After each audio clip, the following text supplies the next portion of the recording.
am running late. What is that I hear you say? Surprise, surprise! Yeah, I'm running late. Always running late. The boys got put out, so Louis creating in the lorry, but never mind, we will get going, and I will tell you after I finish doing what I'm doing, what I was doing, because I do not have time to do it now.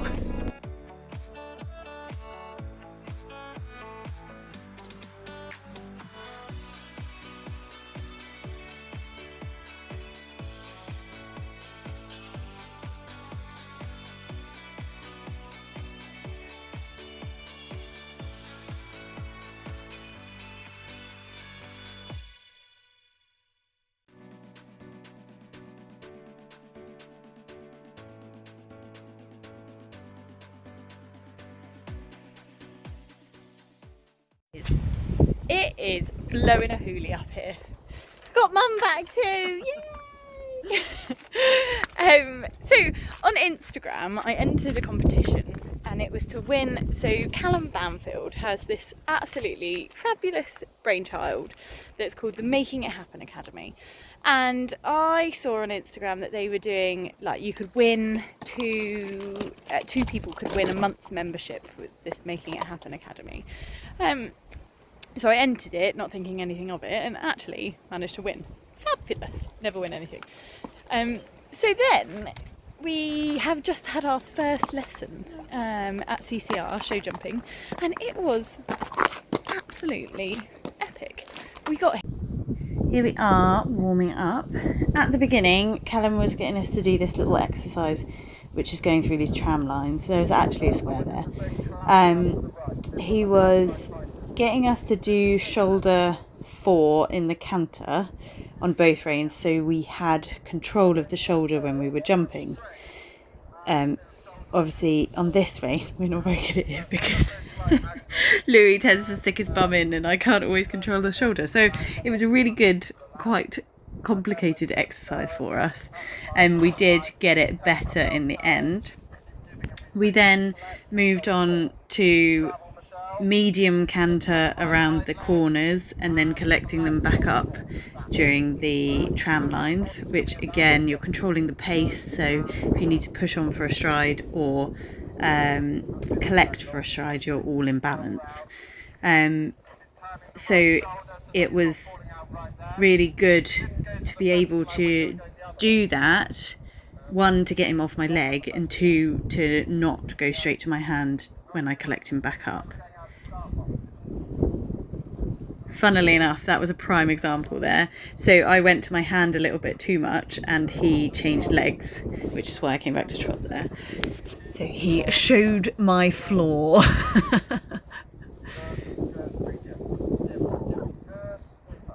And then we brought it into the square, so we're controlling the corners a little bit more, controlling where the horse's shoulder is again. So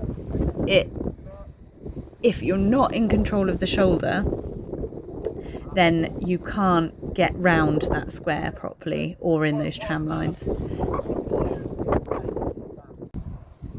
So we've gone into the jumping phase, and I'm just doing one filler on its own at the moment because we all know what I'm like with skinnies.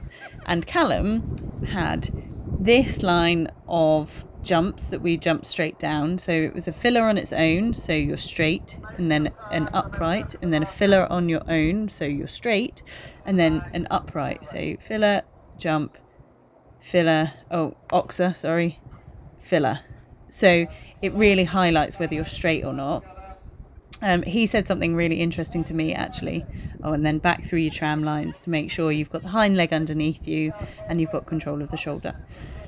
So he said something really interesting to me. Louis obviously always drifts left, and that is usually because of me. Here we're doing it the other way, so we will go tram lines, filler, oxer, filler, vertical. But he said something really interesting to me. Louis always drifts left, but that is because I don't have enough weight down my right stirrup, which I was quite surprised to hear, but actually when I did start putting the weight down my right stirrup, he was staying straight. So I was trying to remember that a bit more. And then he said, replicate your square down here to get the hind leg back underneath you. So I need to practice that at home, and he got me to, in the warm-up bit, he got me to get rid of my left stirrup, so I had to put more weight in my right. So I was a bit far off that. I didn't have enough energy coming into the first one, which means Louis put in a really big jump. So I needed to have more energy around the corner, because I kind of sat and waited for, well, nothing really, actually. just sat, did absolutely nothing. So we've come round with a bit more energy this time, and then he's gone over and forward rather than over, up and over, which was a lot better.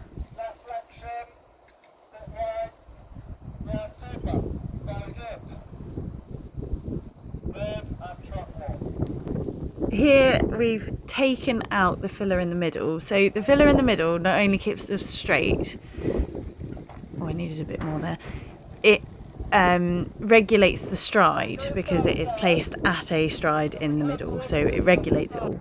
So taking that away, we then needed to make sure that we were on the same stride as we had been, which is a nice even canter, and come to that one without too much fiddling. So as you can see, that was a nice even canter. We went straight over it, lovely. Then we popped a little bit more of the course together, so this upright, which I am slightly left, and then a curving line related to this one, which actually he hit quite nicely, but Callum did say, kick on, because I kind of landed from the jump and then just was like, oh, this is lovely, but I need to land and make sure I've got the energy after the jump. So we jump, we land, we go. That was a perfect example. And then we can wait for this one to come to us, and then you hit it on the perfect stride, which is fabulous. And then he was getting us to go all the way round. So these two horses were quite different in the fact that Louis was laid back and the other one was pretty feisty. So I could get him going down that long side, get that canter back and powerful, and then settle him back down for this to come in quite nicely and straight, may I say. I was very proud of that. Always keeping the canter on the corner, coming to this fairly sizable double. These jumps were all fairly sizable, but as you can see, I'm making the distances really nice because he's still moving forward. It is a little, again, that I didn't have enough power around the corner, so he did help me out there. We got here and we were looking at the jumps. What did we say when we saw the jumps, Mum? They were fucking huge. So I went in and I was like, no, not nervous. And actually it was a really fabulous lesson. He did so well. He jumped some really big jumps. He jumped some skinny fillers. So yeah, we're gonna get him home now. Get him home. He's a bit wide because there's cows and foals and just doesn't know what he's doing. All this horse has done is snot everywhere. One horse that is going really quick, and one horse that is going really slow. I'm super pleased with this evening. I didn't really know what to expect. I've never had a lesson with Callum before, but he really gave me some food for thought and some things that I can practice, which was really cool. So it was definitely a very useful thing to have gone and done, and I'm really glad that I got the chance to be able to do it. I've got a cross-country lesson as part of the package I got cross country lesson in a couple of weeks, so I think that's the week before Dauncey, which will be another really interesting. That's down at Lynham. If you've never been to Lynham, go. It is stunning. So I'm looking forward to that. And then hopefully that should then set us up for Dauncey, because it's been the whole of July pretty much with no events, or it will be. It's not yet because it's like the 4th of July. So it'll be the whole of July that's had no events. We're going to Howick training, which will also be on this vlog, on Sunday with Katie, and we're gonna go over. She was like, oh, yeah, we're gonna put you over some of the novice jumps, and I was like, oh, you're actually being serious? So watch this space. We might be doing some novice jumpies. Haley bear? He's like, oh, I want the grass. Are you coming? Are you being a slug? Are you being a big slug? He's like, I'm a riding school pony. I will follow the tail in front. Oh, Louis has to smack on the way down. Is that good enough? God, prickles. It has been raining solidly for probably about 20 hours now. But it has stopped raining. We are going cross-country schooling today. I'm being chauffeured to the yard, and then I'm chauffeuring her to come with me and hopefully not stand in the rain. We're going to go back to Howick. Katie Williams is doing a clinic down there. I am possibly going to jump some novice fences, but I don't know whether I will or not, because it's rained quite a lot and it's possibly going to be a little bit slippery and stuff. And yes, I'll have studs and bits and bobs like that, but I want us to have like a nice confident time and not scare myself into oblivion. So we will play that one by ear, and yeah, there might be some big jumps in there. There might I mean, the whole of Howick was huge, so they're all big jumps. But we're gonna go get some practice in and have a lovely time. Studdles are done. It's really sunny now. Lou's super excited. We're gonna load. We're actually early today. We're gonna load, and then we're gonna head down there slowly, and then I can do studs. And apparently it's actually quite nice down there as well, which is good. Come on, good boy. Come on. He's like, boo. Sunday's the day of rest. Sorry, Lou Bear. You want to go somewhere? Sunday's the day of rest. Whoop. We will see you at Howick. What you will notice from this quite quickly is that we are jumping novice jumps. Despite my slightly wet moment in the car. We got there and Katie went, well, what are you doing here if you're not going to jump any of the novice jumps? And I was like, I mean, that's a fair point. So here we are, jumping some novice jumps. It really was a bit of a mixed bag. No one caught it on film, but the reason I'm following a horse over this is because the first jump of that, he cacked himself and put his foot in it and then reared and span away. This one, super proud. After that had happened, I collected all of my thoughts, came to a big skinny on a downhill, and jumped it first time without any problems. So super proud of both me and him.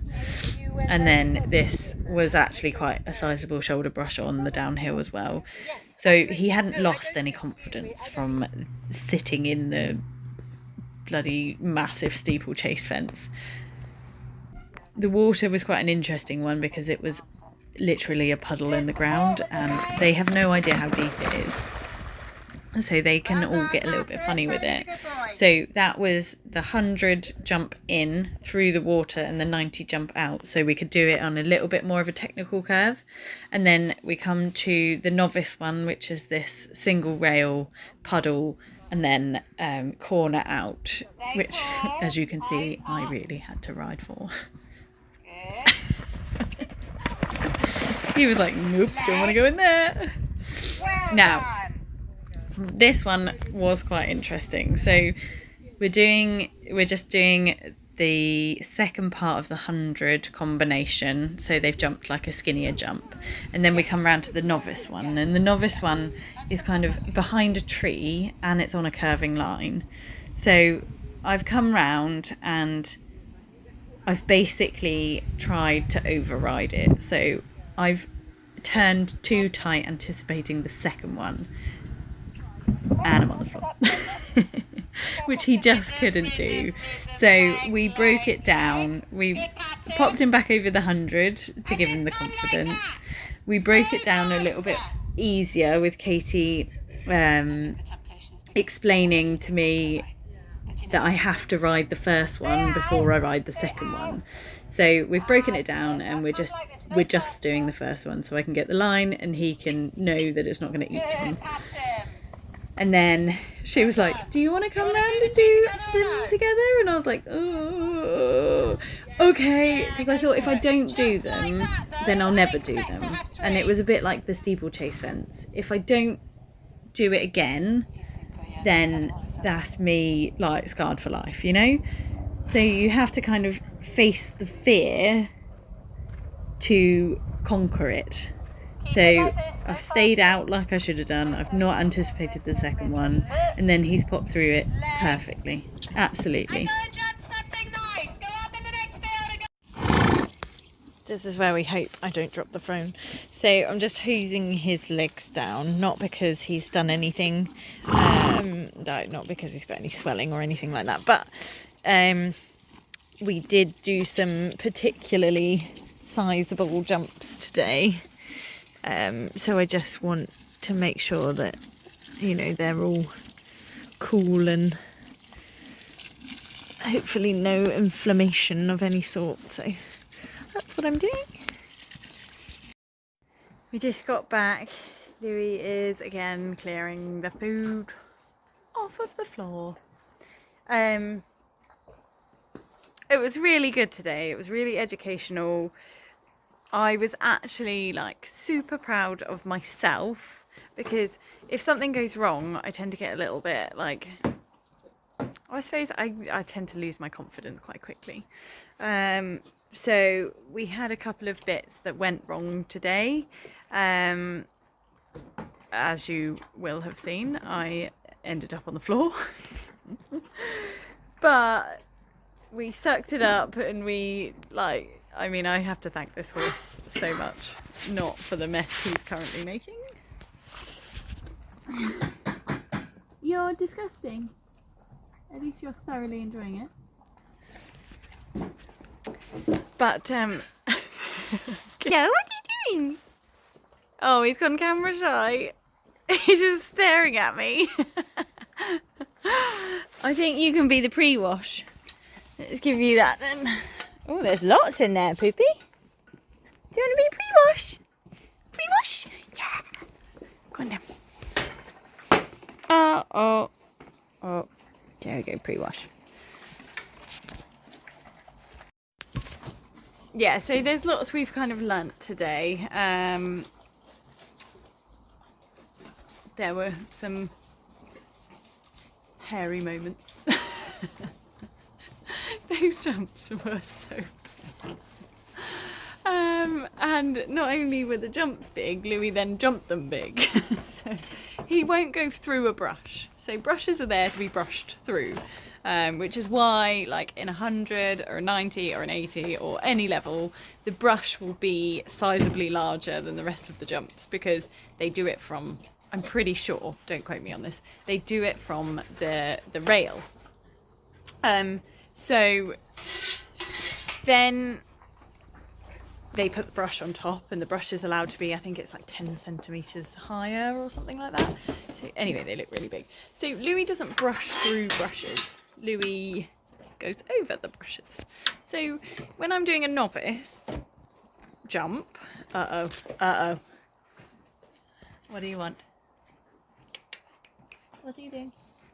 I'm trying to talk to everyone. So when I'm doing a novice jump and there's a brush on it, so novice is like 110, sometimes 115, and then there's a brush on it, and then that's like 120, and then Louis goes over the brush, not through it. I'm going very high in the air.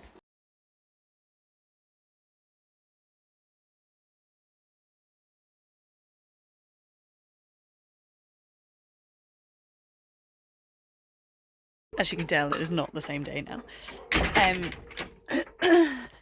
So our plan next is to go to...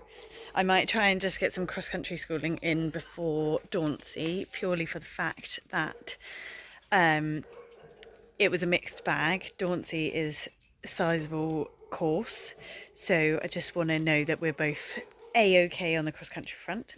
And we have Rider Club dressage qualifiers. I put my name down for it ages ago, so thought best off putting ourselves in the dancing shoes and giving that a go. So you guys will see that shortly, hopefully.